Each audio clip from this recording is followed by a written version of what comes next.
Bueno, buenos días. Buenos días a todos. Primero, muchas gracias por aceptar la invitación. Es algo muy especial para los médicos, coordinadores de una institución aliada muy importante para la facultad, como lo es RedSalud América. Hoy están ellos invitados, muy especial, como parte además de ese compromiso interinstitucional, en este caso de educación continuada. Entonces, bienvenidos a nuestros compañeros de toda la vida. Estamos hablando con el doctor Betancourt, que en el año 89 hicimos oral juntos. Bueno, creo que con la mayoría nos conocemos. De esa institución he sido parte casi toda la vida. Hasta el 2018, que empecé a ser decano acá, me tocó renunciar. Yo era coordinador del programa de riesgo cardiovascular. Un programa que en su época fue líder a nivel nacional. Porque tuvo ese programa de riesgo cardiovascular con una atención integral diferencial, fue modelo. De hecho, así lo reconocieron en un concurso nacional. Ocupamos el segundo puesto, son del Pablo Tobón Uribe, entre 21 instituciones. Eh,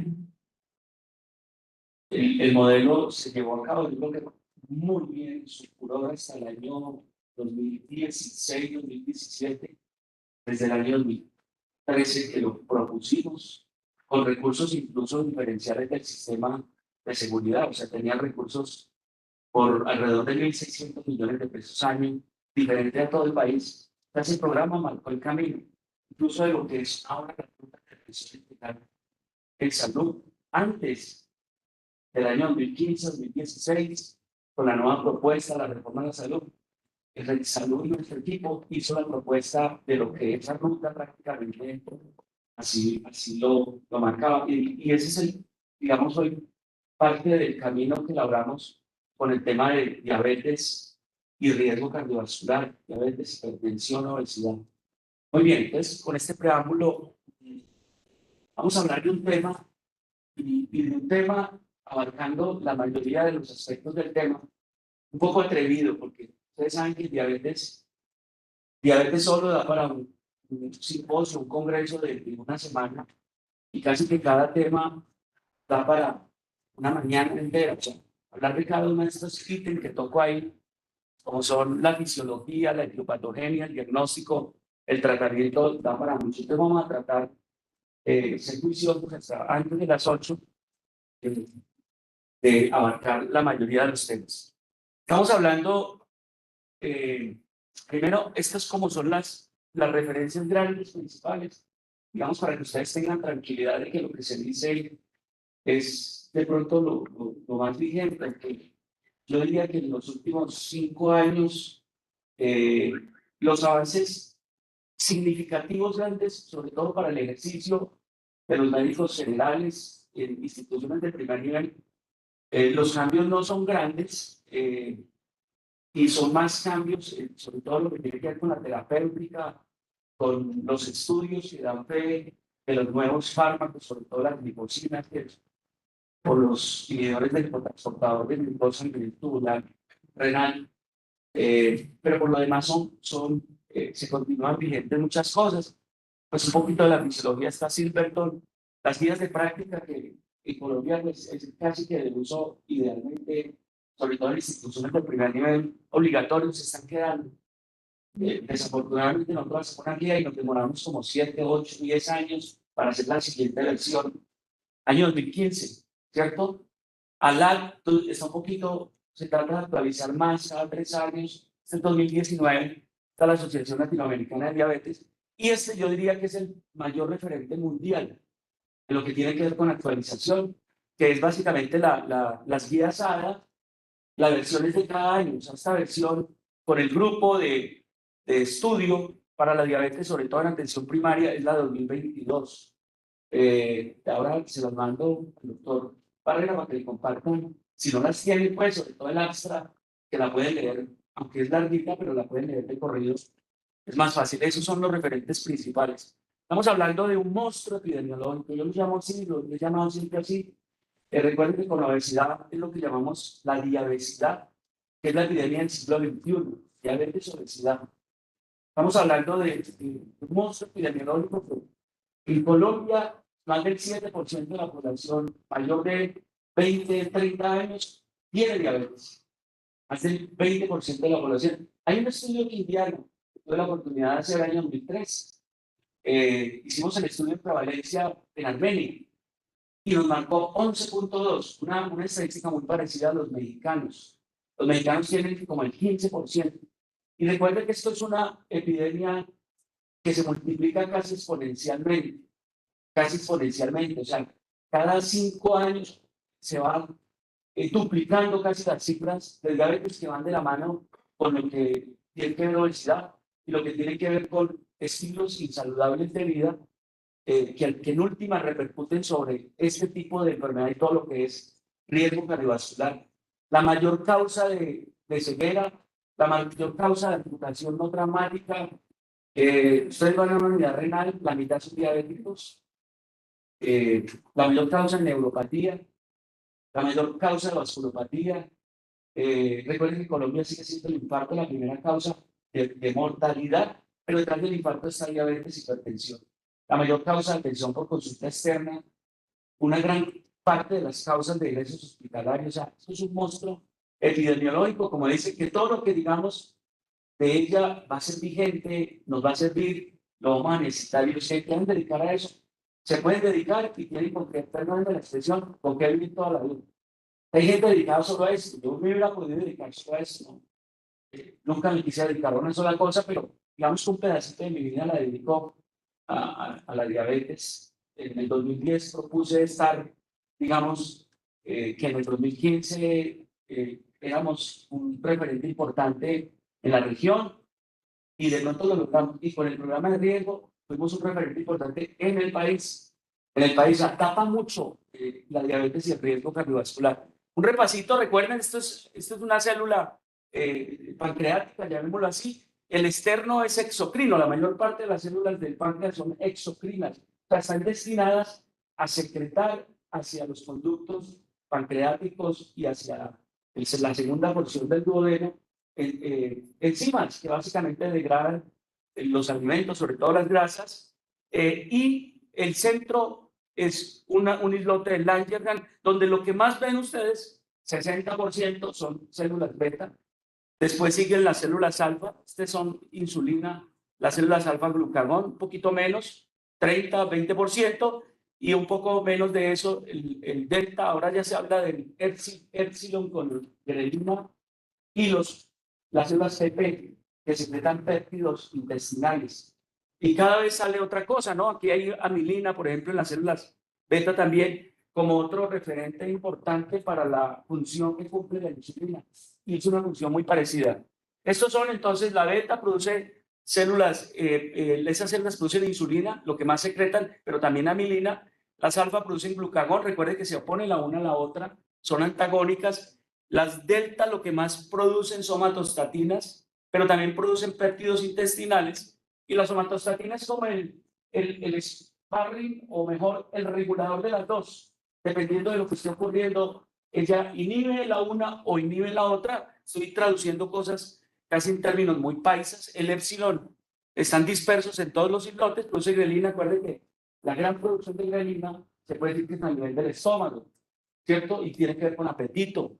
Y los péptidos intestinales pues, producen polipéptidos pancreáticos que tienen que ver con la función sobre todo exocrina del páncreas. Esto cuando nosotros ingerimos glucosa, esto es lo que ocurre a nivel de la célula beta, la glucosa entra por medio de un glucotransportador que se llama los GLUT2. Recuerden que el gran referente en la función de la insulina es los GLUT4. GLUT4, hay GLUT1, GLUT2, GLUT4 son los mayores referentes. El más importante para lo que tiene que ver con la función de la insulina es los GLUT4. El GLUT2 es un cotransportador de glucosa que lo que hace el primero es básicamente fosfatar la glucosa y meterla al ciclo de la glucólisis. Inicialmente es glucólisis y si hay buen oxígeno, condiciones aeróbicas adecuadas, entra el ciclo de Krebs Con algunas se producen 2 ATPs, con la otra 36, 38. ¿Y para qué? Para producir ATPs se cierran las compuertas del potasio. Esta función es muy parecida a lo que hacen las sulfas. Cuando cierran acá con los receptores SUR1 y SUR2, y esto hace que el calcio entre. ¿Para qué entre el calcio? Se produce una despolarización.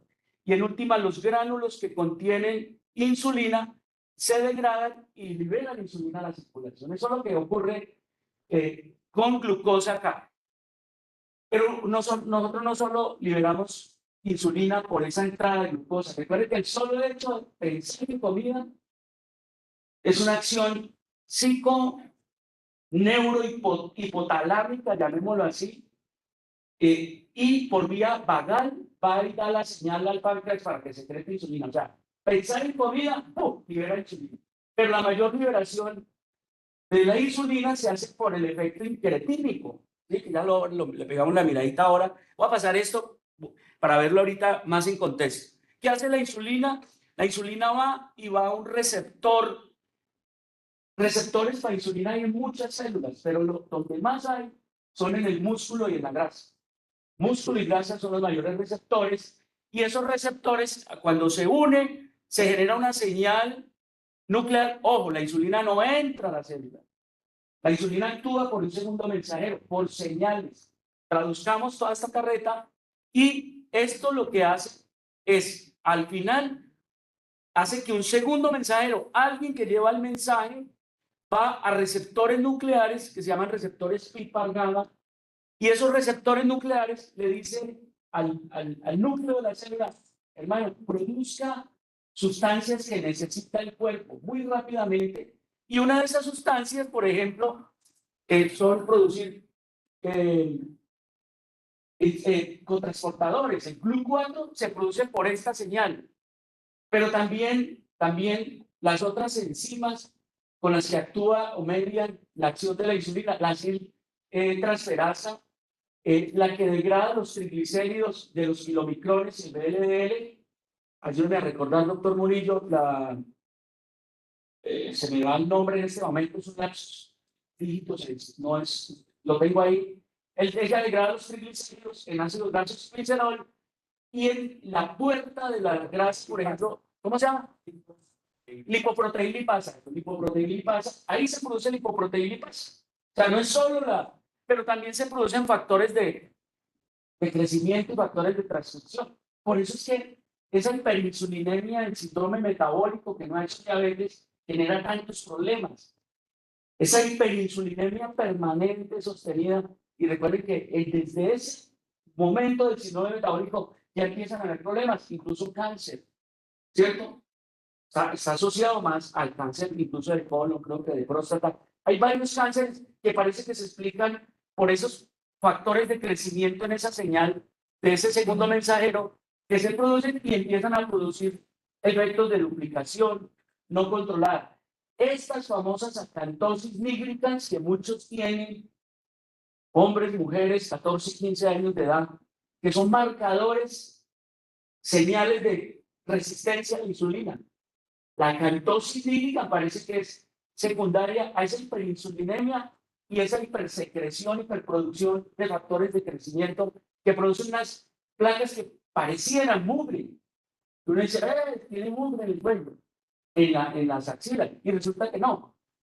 Son una hiperproducción, casi una hiperkeratosis, pero no es queratina, de células que se ven negruzcas, y que cuando usted ve esto dice, ese paciente tiene resistencia a la insulina. Y ese paciente, cuando uno le dice, venga, el primer estigma es obesidad visceral, tiene sobrepeso o tiene obesidad, y le pregunta a una familiar diabético si tengo varios. Y ahí es uno de los primeros estigmas tempranos para decir que ese paciente va a ser una diabetes seguramente futura. Y si toma una glicemia en las lunas, o si tiene una prueba de tolerancia, le dan los baños, y esa es la buena indicación de edad, además de los estilos de vida, de bajar de peso y esas cosas, tal metformina precozmente. Ese es otro estigma. El ovario poliquístico puede ser otro estigma de resistencia a la insulina. La anovulación es otro estigma. Muy bien. ¿Me bloqueó?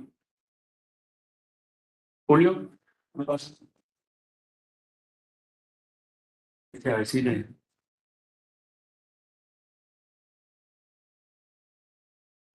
ya, muy bien. Entonces, miren, cuando esto es postprandial, el azúcar, uno consume alimentos y ahí está la glucosa, o mejor, ahí están los carbohidratos de forma compleja, ¿cierto? El almidón, pan, el arroz, la yuca.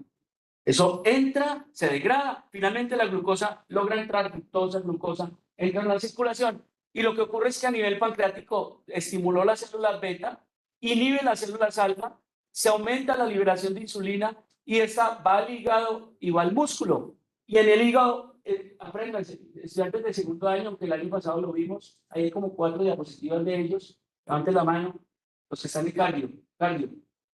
Listo, ellos vieron el año pasado. ¿Vieron esto? Esta diapositiva también la teníamos ahí. Esta es de Silverton. Aumenta glucólisis. Primer efecto, aumenta glucólisis, aumenta glucogénesis y aumenta lipogénesis. La insulina es una hormona anabólica por excelencia. Anabólica por excelencia. Pregunta de examen. Hay varias preguntitas. ¿Cuándo se tiene el lunes o martes? Hay varias preguntitas, se las voy a decir. Como premio que estén acá. Aumenta la lipogénesis, es decir, forma grasa, forma proteínas, ¿sí? Forma grasa, forma proteínas, forma glucógeno. La insulina lo prepara el individuo para el ayuno, así de sencillo. En el estado postprandial, lo que uno hace es entrar al alimento, uno se consume, pero más que se consume es prepárese que después viene la hambruna de 3 horas, para muchos viene de muchas horas, para que luego sea consumido y haga lo contrario. Se libera el glucagón y empieza a hacer lo contrario. Y en el músculo y la grasa, básicamente aumenta o disminuye la resistencia y aumenta los glucotransportadores y hace que la glucosa entre al músculo y a la grasa. En últimas, al final, una glicemia que pasó de 60 a 100, subió a menos 140, o sea, está entre 100 y 140, y ocurre el fenómeno contrario que vamos a ver a continuación y logra que después la glucosa que estaba alta empiece a bajar después. Esto es lo que ocurre después, ahora a las 10 de la mañana. A las 10 de la mañana disminuye la glucosa plasmática, se inhibe la célula beta, pero se estimula se inhibe la beta y se estimula la alfa. ¿Y quién está en la alfa? Glucagón. ¿Y qué hace el glucagón? Va al hígado. ¿Y qué hace en el hígado? Pues producir lo contrario. Aumenta el gluconeogénesis hepática. Pregunta de examen. Este es el que aumenta la gluconeogénesis hepática. El hígado tiene la capacidad para desfosfatar la glucosa y hacer que vaya solita, porque con fosfato y con todas las moléculas, ella no pasa la membrana del hepatocito, va a la circulación y empieza a aumentar los niveles de glucosa, que es lo que necesitamos. Pero también hace, gluconeogénesis lo hace ahí, la gluconeogénesis lo hace convirtiendo el lactato piruvando otra vez en glucosa y lo hace convirtiendo las grasas en glucosa y los aminoácidos en glucosa. Estoy traduciendo cosas gigantescas, que es lo que al final al médico le interesa. Entonces, ¿qué hace el glucagón? Aumenta el glucógeno y se degrada el glucógeno, aumenta gluconeogénesis y libera cetonas. En estado de ayuno, usted toma la orina y puede tener cetonas. Dice uno, uy, esta gente está haciendo una cetocidosis. No, eso hace parte del proceso de normal, fisiológico, homeostásico. Muy bien, esta diapositiva me encanta, se los decía los muchachos del primer año el anterior, ahora están en segundo, que esto, si uno se aprende esto, comprende muchas cosas. Aquí tenemos varios actores: páncreas, hígado, grasa, músculo, intestino. Ya no es solo para la parte digestiva, esto es un órgano endocrino gigantesco. El estómago también es un órgano endocrino y aquí tenemos aquí la pineal y aquí adelante todo el eje hipotálamo hipoficial. Y entonces tenemos en la célula beta, se libera insulina. ¿Qué hace? Inhibe gluconeogénesis. Ojo, pregunta de examen. La insulina inhibe gluconeogénesis, no aumenta gluconeogénesis. Inhibe. Lo primero que ocurre en el diabético tipo 2, que les he dicho, si se pudiera medir antes de hacer hiperglicemia, si se pudiera medir la gluconeogénesis hepática, sería el primer marcador de que el paciente va a ir a zona de diabetes. Lo que llaman la gluconeogénesis hepática nocturna aumentada, cuando hay mucha resistencia y la insulina empieza a bajar. Solo ahí, casi desde el síndrome metabólico, antes de la puerta de la diabetes, aparece eso. Pero también la insulina va y disminuye la resistencia, hace que haya cotransportación y la glucosa entre a la grasa y el músculo. ¿Listo? Y de cierta manera tiene un efecto negativo después sobre el apetito. Glucagón aumenta lo contrario, aumenta gluconogénesis hepática, biofeedback negativo, ¿sí? La milina, me había olvidado mencionarla, hace lo parecido a la insulina, pero decía, entonces si damos amilina, de pronto un análogo de amilina, resuelve, ¿se acuerdan, el doctor Murillo, o quien sepa, la droga que produjeron pensando en la amilina, el pramlintine, lo sacaron y dijimos, esta es la panacea, como un análogo de amilina, porque hace lo mismo que la insulina. Oh, sorpresa, no. Sabemos que lo hace, pero esa droga no fue la panacea. De hecho, no la usamos ya en diabetes. ¿Y qué pasa acá? El órgano endocrino produce muchas incretinas. ¿Cuáles son las dos que le interesan, muchachos? Las dos. El GIP, péptido similar al perdón. Se llama péptido insulinotrófico dependiente de glucosa, GIP, y el GLP, que es lo que llaman el péptido similar al glucagón. ¿Sí? Péptido similar al glucagón. Esas son las dos que nos interesan porque esas dos pues hacen parecido a, digamos, va a hacer todo lo posible en estado postprandial para que se produzca al final insulina, tiene efectos sobre el centro del apetito, inhibición de la melanocortina producida en la pineal, y el péptido Y, este PYY, actúa sobre vaciamiento gástrico. Esto es una cosa compleja, ¿sí? Por eso les digo que qué pena con lo internista, el doctor Marín, se me olvidó saludarlo. ¿Sí es Marín o no? Listo. Yo sé que eso es más complejo, pero no da para más. Grelina, ¿cierto? Se produce aquí en las células parietales del cuerpo del estómago. Parte de esa resección que hacen acá nos ayuda a disminuir grelina y a producir saciedad y disminuir apetito, ¿cierto? Ese es otro. Y por aquí tenemos leptina. Oh, sorpresa. ¿Te acuerdas cuando los ratoncitos, cómo era que llamaba, doctor? Los O, eran ratoncitos gordos y cuando miraban no tenían leptina, tenían una codificación, digamos, de nacimiento y no tenían leptina y lo tenían obeso. Dice, la panacea en diabetes y obesidad. Demos leptina y se acaba el problema. No pasó. Parece que los diabéticos y los obesos y los síndromes metabólicos tienen un síndrome que llama, doctor Murillo, síndrome de resistencia a la leptina, ¿verdad? Sí, síndrome periférico, eso, síndrome de resistencia a la leptina. Y aquí tenemos dos actores que son resistina y la adiponectina. Los dos se oponen. ¿Sí? ¿Qué pasó con la adiponectina? Un medicamento, ¿ustedes se acuerdan del laboratorio Sanofi? Buenísimo, doctor Maylin, ¿se acuerda el nombre? Derivado del cannabinoide. Sí, actuaba por receptores y tenía su principal efecto era aquí. Yo lo usé mucho tiempo, nos lo quitaron porque estaba produciendo, lo empezó a hacer todo el mundo, problemas psiquiátricos, psicosis, y hubo suicidios con esa droga, ¿verdad? Pero yo nunca tuve ningún efecto, lo usé varios tiempo, sobre todo desde síndrome metabólico. Se me olvida en este momento de allá.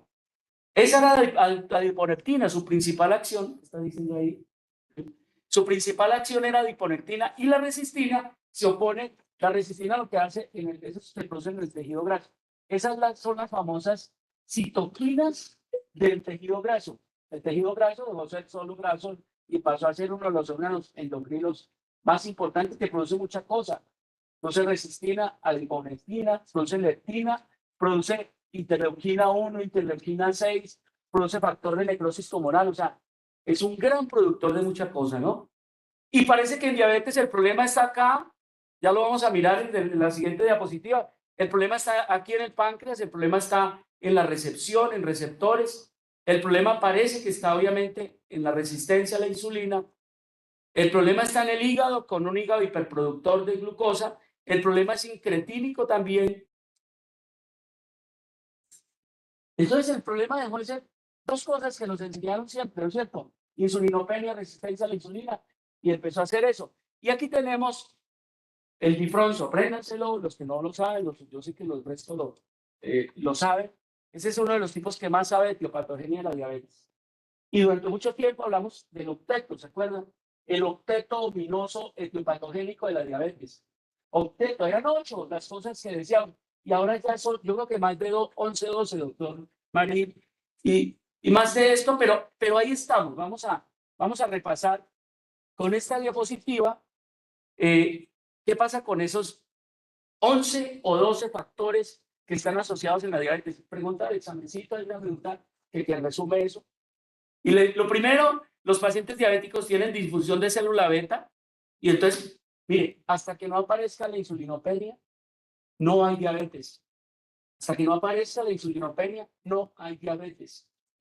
Factor sine qua non. Por eso es que los síndromes metabólicos se mueren gordos, obesos y no hicieron diabetes, porque lograron mantener niveles de insulina siempre venciendo la resistencia a la insulina. Segundo factor, los pacientes tienen un problema incretínico. Y entonces los que tienen bajas GLP y GIP o tienen resistencia a las incretinas. Ya se habla de resistencia a las incretinas. Recuerde que la liberación de insulina en el páncreas tiene una dependencia de esos incretinas entre un 20 y un 60%. O sea, las incretinas son importantísimas. El tercer factor es una disfunción de célula alfa. Los pacientes diabéticos tienen hiperglucagonemia. Hiperglucagonemia. Ese es el tercero. El cuarto, los pacientes diabéticos tienen un incremento en la linfólisis. Esos pacientes tienen un efecto contrario a lo que hace un poquito la insulina y todo el tiempo están liberando ácidos grasos. Y parece que esa es parte de la causa de que permanentemente estén circulando ácidos grasos y van, ¿dónde es donde primero van cuando se liberan acá en el abdomen? Al hígado. Y eso hace lo que está ocurriendo ahora. Eso es una epidemia, doctor Marín, ¿verdad? El hígado graso de los obesos, de los diabéticos, y que al final muchos están haciendo cirrosis, ¿verdad? Como parte de eso, pero ese ácido graso no solo infiltra acá, sino que infiltra incluso el páncreas. Y parece que la apoptosis, el ocupar espacio ahí, hace de que la insulina empiece a bajarse también. Eso, entonces, lipólisis aumentada, y en el músculo hay incremento de la resistencia, hay aumento de la resistencia en el músculo de la grasa. En el hígado hay gluconeogénesis hepática aumentada. Vamos en el 6. En el cerebro, los diabéticos tienen un problema de percepción de comportamiento alimenticio. Ellos tienen hambre todo el tiempo, ¿no? Todo el tiempo quieren comer. Por eso es que muchos medicamentos, como los análogos se me va la palabra, el exenatide, el samaglutide, el liraglutide, son análogos incretínicos de la GLP.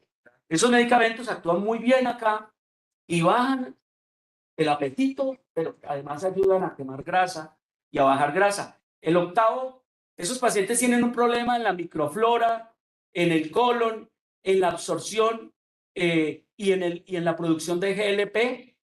8, 9. Recuerde que la diabetes es el estado de inmunosupresión más frecuente de toda la economía, de la humanidad. El estado que más inmunosuprime de forma adquirida el ser humano es la diabetes. O sea, tiene un problema de inflamación e inmunorregulación. Tienen baja amilina, te faltó ponerle otro factor. Y tienen estómago e intestino pequeño, ese es el factor 10. Y el 11, los pacientes diabéticos tienen un aumento de la reabsorción de la glucosa con un aumento de la gluconogénesis renal aumentada. O sea, sus pacientes, recuerden que cuando la glucosa sobrepasa el TM, transporte máximo tubular de glucosa, excreta glucosa. En esos pacientes la excreta y la devuelve y la absorbe. Por eso es que las famosas glifosinas, dapaglifosina, empaglifosina, hipaglifosina, ¿ya cuántas son? Como 12 o más. Glifosinas, yo las llamo glifosinas, esos son los inhibidores de la cotransportación de glucosa sólido dependiente. Sí, que son transportadores que lo que hacen es volver a coger la glucosa y volver a meter. Esos pacientes tienen un problema de reabsorción de glucosa y de gluconeogénesis a nivel renal. Mire, si de acá salimos con un universo como esto, estamos bien. Estamos bien. Claro, uno se aprende eso después de un tiempo. Y entonces, ¿cómo hacemos el diagnóstico? El diagnóstico está igual hace 5 años, no cambia. Y es esto, 4 criterios. ¿Sí? El primer criterio es en ayunas, tomamos una glicemia y está igual o mayor a 126, ya les voy a decir que no es suficiente esto. Una hemoglobina glicosilada igual o mayor a 6.5, una glicemia post-carga mayor o igual a 200 y una glicemia a cualquier hora del día con síntomas mayor o igual a 200. Mire, estos tres en el paciente asintomático se deben repetir y lo que dice la guía 2022 es que debe repetirse siquiera en 2 ocasiones y ojalá se hagan con 2 métodos diferentes. O con eso, médico de salud, mucho tiempo supervisé, revisé, acompañé y eran muchos los pacientes mal diagnosticados. Glicemias de 128, en el mejor de los mundos les repitieron y cuando uno repetía, por ejemplo, 99 y le pedía una poscarga 130. Entonces dice uno, ese paciente está como una prediabetes. No era una diabetes y son pacientes que incluso no requirieron ni mejor porque es algo que quitarle todo y después se los deja unos solos y le hace todo el cribado bien y les da negativos. Hay que hacerlo bien hecho. El paciente asintomático, diferentes en este. Yo estoy poliúrico, polidípsico, polifágico y me da 250. Ese paciente es un diabético, ahí no hay que repetir nada. Ya tiene el diagnóstico de diabetes. Y esto, un poquito de consejos de la guía 2022. En clasificación es igual. Pues para que digan, la clasificación ha cambiado. No. Hay diabetes tipo 1, la 1, diabetes tipo 2, ¿sí? La 2, que es la que el 95% de los diabéticos tienen esa. La diabetes tipo 3, que son los que se conoce la causa. Ahí está todos las diabetes asociadas a endocrinopatías, a problemas genéticos, los famosos MODI 1, 2, 3, 4, los asociados a malformaciones congénitas. Esos son tipo 3 y la 4 es la gestacional. Esto no cambia. ¿Listo? Entonces, él simplemente hace unas recomendaciones y seguimos en el lío con diabetes gestacional, que yo no sé qué están usando en RedSalud. Cada vez se parece un poquito más a hacer una pre y una postprandial y por encima de 140, no sé si están usando una de esas cifras, pero en eso hay la recomendación de la ADA, hay recomendación del grupo endocrino americano, hay recomendación del grupo latinoamericano y hay recomendación del grupo de síndrome metabólico y eso. Bueno, y esta definición, ustedes la conocieron desde el 2000, desde el 1997. Y desde el perdón, bueno, ¿qué hora es? Unos 20 minuticos. Esta definición, y que de cierta manera está vigente, cuando uno dice, ¿cuál es la definición de diabetes? Todavía, y creo que no ha salido otra definición después de esta, que sea oficial y que todos la repitamos. Pero miren que se quedaba así, se quedaba corta, donde decía que la diabetes era un grupo de enfermedades, no es una enfermedad, es un grupo de etiologías múltiples que se caracteriza por hiperglicemia y trastorno en los otros nutrientes, carbono, hidratos de carbono, grasas, proteínas, y como resultado de la secreción de la insulina o la acción o ambas. Esa era la definición. Y yo pienso que se queda corta. Entonces, como dice, traté de armar un muñeco y lo voy a presentar en esta forma. Y decimos que la diabetes es una enfermedad crónica, incurable, controlable, progresiva y un problema en salud pública. Que la diabetes tiene etiología multifactorial con factores genéticos, sobre todo la tipo 2, y ambientales muy importantes con características epidémicas. Que la diabetes tiene un origen importante en la obesidad, en la inflamación crónica, en la lipólisis aumentada. Que los pacientes, la mayoría, tienen resistencia a la insulina y todos tienen insulinopenia, que tienen definitivamente disfunción de célula con falla beta y disfunción alfa con hiperproducción, que el glucagón está alto en esos pacientes, que en diferentes grados tienen problemas incretínicos en GLP-1 y GIP y que tienen un aumento de la reabsorción de glucosa renal, que el resultado final de todo esto es que todos los pacientes tienen hiperglicemia y tienen hipertrigliceridemia, HDL bajo, LDL grueso, denso y oxidable, que los pacientes tienen complicaciones agudas y crónicas siempre, tristemente siempre, unos más que otros, que el órgano más afectado es el endotelio. ¿Dónde hay endotelio? Todo. Que definitivamente la macro y la microvasculatura en cualquier órgano se afecta y que la diabetes termina siendo el estado de inmunosupresión adquirida más prevalente en la humanidad. Esa es como si quieren atrevidamente, la definición de Duque de diabetes, que es mucho más integral, un poco más compleja, pero si aprenden eso van bien. Muy bien, este es el cribado que recomiendan las guías. Rexalud, por favor. La encuesta de Fine-Rice, ¿se acuerdan? Que tiene Fine-Rice, que es encontrar el riesgo, que usted simplemente si tiene una calculadora lo hace, pero que ella evalúa el riesgo de diabetes. Así de sencillo. Y le pregunta a la gente si come frutas, si hace ejercicio, si ha tenido la glicemia alta alguna vez, si la tensión arterial, digamos que está de la manito con el síndrome metabólico, que son los prediabéticos, y puntajes, el referente son 12. Si esa encuesta le da más de 12, si le da menos de 12, ese paciente va a cambios de estilo de vida. Es decir, si le da menos de 12, solo tiene riesgo, no tiene diabetes, y si le da más de 12, tiene que hacerle todo el cribado de glucosa, una glicemia en ayunas. Yo prefiero una hemoglobina glicosilada y en algunos casos la prueba de tolerancia a la glucosa, y con base en eso al final hago el diagnóstico o no hago el diagnóstico. Eso resume esa parte, ustedes la tienen ahí en RedSalud. Yo no sé si la historia clínica, no recuerdo si quedó con evaluada Finders, ¿sí? Les ayuda a evaluar sí, ahí está. Eso fue otra cosa que hicimos con RedSalud. Automatizamos casi todo. O sea, yo creo que con el tiempo ustedes se han aprendido todo porque el sistema todo el tiempo lo retroalimenta. La primera historia estructurada, sistematizada, automatizada de Colombia fue la de riesgo cardiovascular. Eso es un orgullo, o sea, estar en la institución es un orgullo para ustedes y obviamente para mí grandísimo. ¿Cuáles son las metas? ¿Qué hacemos con el paciente al tratarlo? ¿Qué buscamos? Y, no y lo pongo acá, pero que quede claro, no solo debemos ser glicemiólogos o hemoglicosemiólogos, ¿sí? O sea, no solo debemos perseguir esto, pero sí, digamos que tener hemoglobina en la mayoría menor de 7, ojo. En eso hay consideración y por eso le digo, cada cosita se demora unos 10, 15 minutos. Porque usted dice, doctor, pero si es un paciente dañoso, con problemas mentales, polisintomático, yo aguanto 8. Y hay algunas días hablan de 8.5 menos. Y entonces, si es un paciente joven, educado, tal, yo me bajo 6.5 por debajo. Me bajo en una glicemia. Entonces, pero grande, grande, menos de 7. Una hemoglobina glicosilada, entonces 7, menos de 7. Una glicemia preprandial 70-130. Una postprandial menos de 180. ¿Listo? Entonces, esas son las grandes metas. Pero usted dice, ¿y eso es suficiente? No.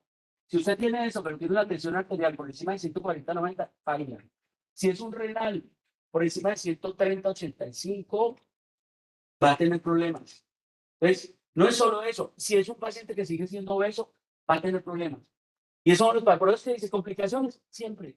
Porque algo se le escapa a uno del control. Si tiene HDL bajo y triglicéridos altos, ¿cierto? Ahí tiene problemas. Si el LDL está alto, por encima de, si es un infartado cardiovascular, por encima de 70 ya tiene problemas. Y si es un paciente de cualquier población, por encima, aunque es diabético, es un paciente de alto riesgo siempre, ¿cierto? Muy bien, vamos a estos 10 minutos y uno dice, esto es mucho voltaje para una enfermedad tan compleja. Por eso le digo, es un collage, manejo. El primer gran mensaje es que si vamos a pretender manejar diabéticos solitos en el consultorio, fracaso. Son muy poquitos los pacientes que logran que solo con el doctor Murillo o el doctor Marín se controlen. Solitos, difícil. Cuando hay mucha derecha uno logra, ¿cierto? Porque el paciente le crea a uno, casi que lo ve uno como un buen papá. El paciente sigue los consejos, va y baja peso, hace nutrición adecuada, hace ejercicio. Doctor, dígame qué vas a hacer. Uno tiene pacientes así, ¿no es cierto? En el consultorio, tu población particular, toda. Y digamos que la mayoría siguen, pero en instituciones, eso es un fracaso uno solito manejando. Entonces, por eso, mire, en Rexalud logramos hablar, el doctor Valderrama, el doctor Betancourt, la doctora Penanos, son testigos de eso. Tuvimos, ¿se acuerdan? El médico general, la enfermera, tuvimos el educador en diabetes, el coordinador del riesgo cardiovascular permanentemente en contacto con la población, tuvimos psicólogo, tuvimos nutricionista, tuvimos cardiólogo, nefrólogo y centro de acondicionamiento físico, ¿verdad? ¿Cómo nos iba? Las cifras mejores en el país fueron Rexalud, mejores, y las mostramos en todo el país, y todo el mundo decía que eso es cierto. Y como era automatizado, no podíamos mentir. El sistema nos arrojaba que más del 60% de los pacientes tenían menos de 7, que más del 72% tenían menos de 8. O sea, nos iba muy bien. En tensión arterial llegamos al 92% de la población con menos de 140-90. O sea, en renal estuvimos muy bajos. Yo no sé qué pasa ahora, ¿no? Pero nos fue bien, pero hacíamos todo esto. Y empezamos por la educación, y el paciente tenía forma de llamar permanentemente a la consulta de nosotros, a ir al consultorio número que era 7, 8, creo que era el 8. Iban allá y yo estaba ahí, o estaba la educadora, la enfermera profesional, o la auxiliar de enfermería, y teníamos la auxiliar yendo a las casas. Lo pudimos hacer llamando por teléfono. Eso era lo ideal. Qué pesar. Si eso no está así, qué pesar. Pero eso es lo ideal. Autocontrol. Yo le digo al paciente diabético, usted no tiene un glucómetro, perdimos. Imposible. Esa glicemia cada 3 meses no sirve. No sirve. Me traen una glicemia, se portó bien la última semana. Lo ideal, hemoglobina glicosilada, que yo creo que todavía tienen problemas, aunque no. En pedirla no. Listo. Pedíamos 2 al año, ¿se acuerdan? Ahora piden que 2, 3. 3, listo. Ejercicio físico, pues teníamos un centro de acondicionamiento. Al 10% de la población estaban allá y tenían un deportólogo le tenían al lado y les hacía seguimiento. No, y ahí estaban en el Hospital del Sur, ¿verdad? El centro de acondicionamiento físico del programa de riesgo. Rescatémoslo, por favor. Vale la pena. Logramos convencerlo en ese tiempo. Ahora debe ser mucho más fácil convencerlo, porque en ese tiempo la plata no salía como ahora, que todo estaba en el POS. Y lo que no era POS es mi presto. Y de alguna manera se puede meter todo. En esa época los convencimos que nos dieran el 2% más de la capital. Eran 1.600 millones. Bueno, tratamiento no farmacológico, resumo, estilos de vida saludables, que involucra, uno, una dieta muy parecida a la mediterránea. Los niveles de carbohidratos deben de estar entre 40 y 60, por eso dice la guía. Es decir, si ustedes me preguntan, ¿cómo debe comer un diabético y un no diabético? En proporción debe ser muy parecido. La mitad de lo que uno se come debe ser carbohidratos. Ese cuento de no coma harinas, eso es una mentira. ¿Cierto? Eso es una mentira.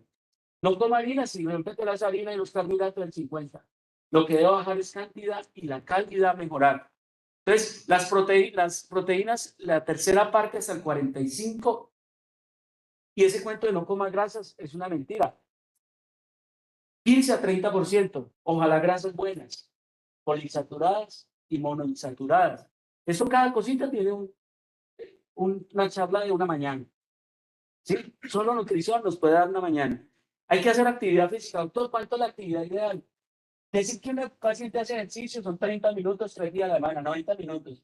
La guía dice 120 minutos, 160 minutos semana. Si queremos irnos bien, ¿de qué ejercicio? Cualquiera. Ah, es que no sirve si yo soy domicilio y monto en bicicleta todo el día. Sí, es que yo voy de la casa al trabajo y me demoro 30 minutos ida y vuelta. ¿Sirve? Sí. Es que yo me siento porque yo no puedo movilizar y cojo las pesitas. El cuento de los ejercicios anaeróbicos, ¿se acuerdan? Los isométricos empezaron a ser buenos hace varios años. ¿Que levantar pesitas sirve? Sí, porque incluso son los que más bajan resistencia a la insulina. O sea, esto con una fibra hipertrofiadita nos va perfecto. Yo tengo síndrome metabólico, soy prediabético y llevo muchos años en prediabetes. Hemoglobinas de 5.9, 6.2 y estoy haciendo, tengo los resultados del estudio de IPP, del estudio de AQUIC y del estudio finlandés. ¿Se acuerdan? Estilos de vida saludables, algunos metformina, 60% no va a diabetes. Yo estoy ahí en esa categoría. La última hemoglobina la última glicemia siguió en 102, 103, 105 y la hemoglobina glicosilada 5.7. Con comer en general saludable, si me ven comiendo una bandeja paisa por ahí en la calle, yo le digo a la gente, no me la como. No me la como de 1.200 ni 600, pero le bajo media bandejita paisa por acá cada 15 días, cada 20, pero en general como bien. Y me levanto a las 4:30 de la mañana, me voy en bicicleta área Villaneder y llego al gimnasio y hago ejercicio media hora y duré media hora en bicicleta y de vuelta. ¿Ya? Y con eso mantenemos en general este perímetro, ¿menos de cuánto, muchachos? Menos de 90 ideal, 94 hombres. Mujeres 88, 90, ¿no es cierto? ¿Cuál? 84 para Colombia. Listo. Ojo pues. Mira, esas cifras cada vez cambian. En algún momento fueron 88, 102 con el ATP3. ¿Sí? 88, 102. Bajaron de 102 a 94. Yo no sé si bajó 90 ya nombres, doctor. 90 para hombres y 84 para mujeres. Listo. Esas son las cifras. Recuerden que durante mucho tiempo nos acondicionábamos a las cifras de los asiáticos, que eran los que lo medían bien, ¿no? En Colombia ya hacemos estudios del síndrome metabólico y prediabetes. Muy bien, la pérdida de peso, todos tenemos que perder peso entre el 5 y el 7%. El alcohol no se le recomienda a nadie, pero el que lo toma hay que decirle, venga, baje. Y doctor, ¿cuánto es saludable? Usted toma todos los días, sí, 2 vasos de vino. Los abuelos se tomaban, ¿se acuerda? Los abuelos, un tarro así de aguardiente. Un tarro de aguardiente, pero ellos tenían la botella debajo de la cama, se levantaban a las 4 de la mañana y escogían la copa y se metían la copa entera a las 5 de la mañana, los cuchos. Y usted les dice, ¿y tomaban después? No. Eso me lo tomaba a diario y lo tomaban con ajo. Y les iba para las amigas y para todo. Y les iba bien, ¿cierto? Pero bueno, en general hay que decirle a la gente que ojalá no, pero pues el que tome hay que decirle modere porque el alcohol en exceso empieza a dar problemas con HDL y todas esas cosas. Hígado graso y eso. Muy bien, el obeso tiene que restringir calorías. El obeso mórbido, incluso 800 calorías al día. En general nos debemos mantener entre 1200 y 1500 calorías, pero en eso hay mucha dependencia de quién es el paciente. Bueno, y voy a... Faltan 10. Bueno, vamos bien, ¿no? Falta tanta cosa. Vamos a dar 2 brochazos de tratamiento.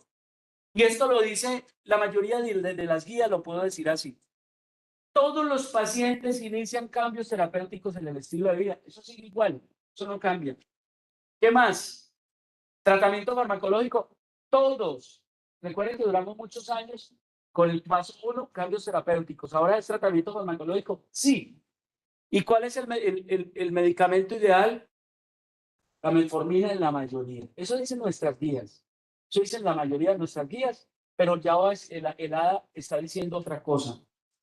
Y el tratamiento farmacológico, dependiendo si el paciente es estable o si no es estable, acuérdense, está poliúrico, polidípsico, polifágico y tiene una glicemia.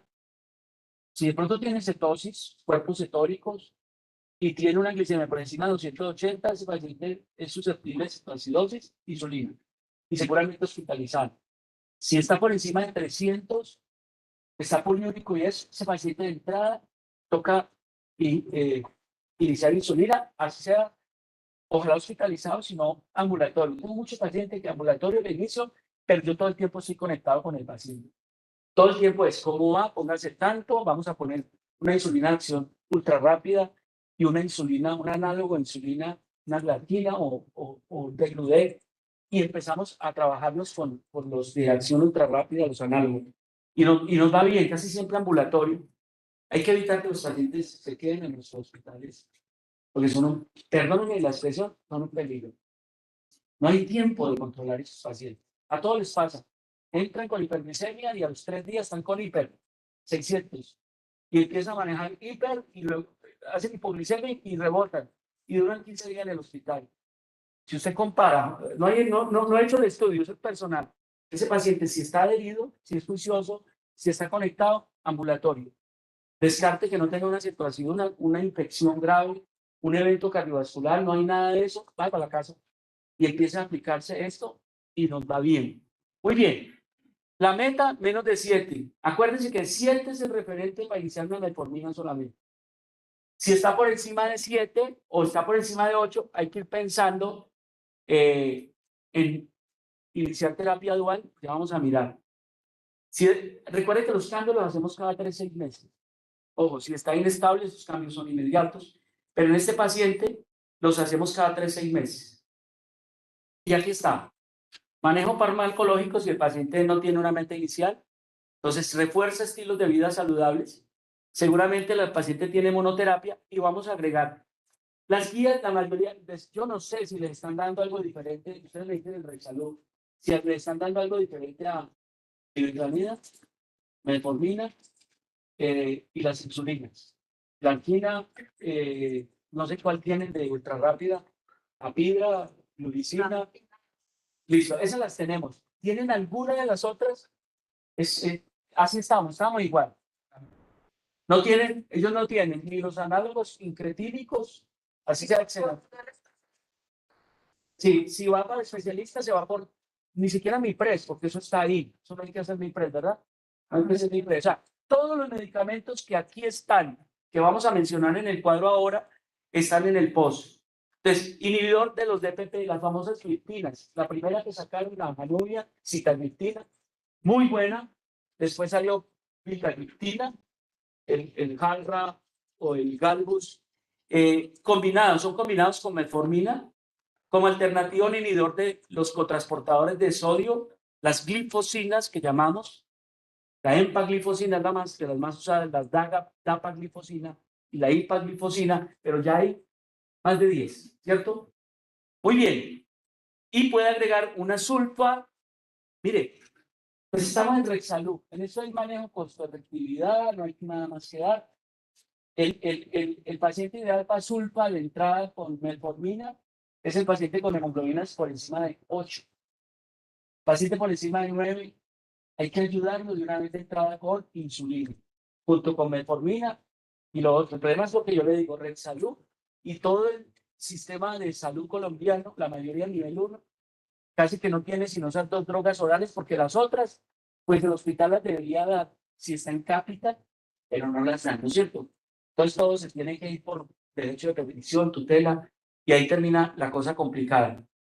Si el paciente entonces viene recibiendo con tratamiento con terapia combinada, pues depende, ¿no? La primera opción es insulina. Si yo tengo, ¿qué pasa en Rexalud? Metformina más glibenclamida. Lo ideal es no usar glibenclamida, eso lo sabemos todos. Lo ideal es usar glicacida o glimepirida, pero allá les dan glibenclamida, ¿no es cierto? Pues, y ya la tercera droga sería una insulina, por lo menos basal. Eso es muy grande. Esto dijo el 2022 de la guía ADA del grupo. La terapia inicial se resume diciendo que ya no es metformina, sino mire el paciente quién es. O sea, la terapia inicial, yo podría pensar incluso en un paciente diabético, obeso y con alguna enfermedad cardiovascular, con un análogo incretínico, ¿verdad, doctor Martín, doctor Murillo? ¿Estamos de acuerdo? O sea, podría. Si el paciente tiene obesidad, usar ahora se habla de la semaglutida. Aquí tenemos exenatide, bueno, tenemos todos. Tenemos liraglutide, que son de uso diario, y el otro es de uso cada 8 días. Yo no sé si se ha salido el de uso cada mes. Por ahí se está hablando del uso más de 4 semanas, pero en general son máximo cada semana, ¿no es cierto? Cada semana. Entonces, lo que la guía, ellos recomiendan es revise quién es el paciente, qué comorbilidades tiene, y revise los costes y consideraciones de acceso. Generalmente tienen de entrada metformina y cambios en el estilo de vida. Si predomina enfermedad cardiovascular establecida, los medicamentos que han demostrado por evidencias, por estudios, son 2 grupos grandes. La metformina sigue siendo la mejor de los fármacos en diabetes, pero hay otros 2 grupos que son las glifosinas, que son los inhibidores del cotransportador de glucosa en el riñón, yo las llamo glifosinas, y los incretinas, los análogos de incretinas, análogos de GLP-1. Esos 2 grupos han demostrado bajar el riesgo cardiovascular del paciente. Paciente que ha hecho infarto, incluso pacientes, acuérdense que las glifosinas se volvieron drogas de coadyuvante en el manejo de la falla cardíaca. ¿Estamos de acuerdo? Así no tengas diabetes. Allá está el uso de empaglifosina, por ejemplo, que es la que más usamos. Muy bien. Si tiene insuficiencia cardíaca, la evidencia está en favor de las glifosinas, ¿cierto? Y en enfermedad renal crónica, es que estos medicamentos que fueron los últimos que entraron, las glifosinas y los análogos incretínicos, son los que mejor evidencia tienen, incluso no, casi la mayoría de los fármacos se suspenden en falla renal y sobre todo cuando está hasta 30 en estadio 4, podemos dar metformina. Pero después de 30 casi que todos se suspenden excepto insulina con riesgo de hipoglicemia y estos medicamentos que se podrían pensar en seguir usando. Y aquí está el resumen final. ¿Faltan 5 minutos? 1 minuto. El resumen final. ¿Qué tenemos en manejo de diabetes? Entonces, el primer gran grupo se llaman las biguanidas. Ahí está metformina, es el único actual. Y su principal mecanismo es disminución de gluconeogénesis hepática. El segundo gran grupo, las sulfas, que básicamente es la glibenclamida, glimepiridina, la glicazida, que estimulan la producción de insulina por el páncreas. El tercer gran grupo es las glitazonas o las tiazolinodionas.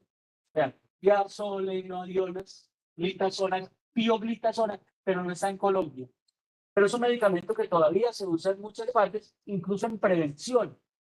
Y básicamente esto actúa por receptores pipargama y bajan la resistencia a la insulina. El otro son los inhibidores de DPP4, que en últimas impiden la degradación de las incretinas. Esas son las gliptinas, sitagliptina, vildagliptina, linagliptina, y que su mecanismo de acción, su nombre lo dice, aumenta la disponibilidad de las gliptinas. El otro son los inhibidores del ecotransportador de sodio, o mejor las glifosinas, que inhiben la reabsorción de glucosa en el riñón, por eso ellos botan glucosa, tienen glucosuria en los pacientes. Lo otro son los análogos incretínicos o agonistas GLP-1, que actúan bajo el efecto de la incretina. Aumentan liberación de insulina, bajan el apetito, producen lipólisis. El otro grupo son las meglinidas o las glinidas, que si usted me pregunta, ¿las usa? Yo no las uso. Yo no sé, experiencia tienen doctores, ustedes que manejan alto diabético. Yo ya no uso repaglinida, no fueron mejores que las sulfas, y casi que una indicación es como en los obesos con hiperglicemias postprandiales, pero eso no fue mejor que las sulfas, entonces tienden al desuso. Y otros que tienden al desuso son los inhibidores de la glicosidasas, acarbosa y bilitol. Si ustedes me preguntan, ¿tengo pacientes? Yo no tengo ninguno. Son muy caras, producen mucha dispepsia, mucho efecto colateral, y no fueron mejores que el resto. Entonces, la pregunta es, ¿cuáles seguimos usando? Biguanidas, sulfas con tendencia al desuso. Lástima que se nos fueron las glitazonas, los inhibidores los inhibidores del cotransportador y los agonistas GLP y la insulina. Que tengan este correlón. Les comparto la presentación, queda en YouTube el canal, ustedes tienen el canal.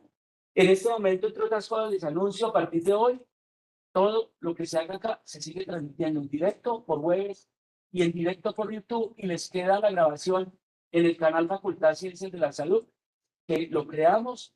En ese momento tenemos creo que más de 1000 videos con muchos seguidores, y esperamos que se unan al canal y disfruten de la educación que hacemos en la Facultad de Ciencias de la Salud de esta orgullosa universidad. Ayer nos llevó la calificación, vamos a tener reacreditación de alta calidad, solo esperamos resolución. La pasada fue de 4 años, estaba a ser de 6 o 8. Es una buena noticia llegar ayer. Bueno, muchas gracias a todos por la paciencia.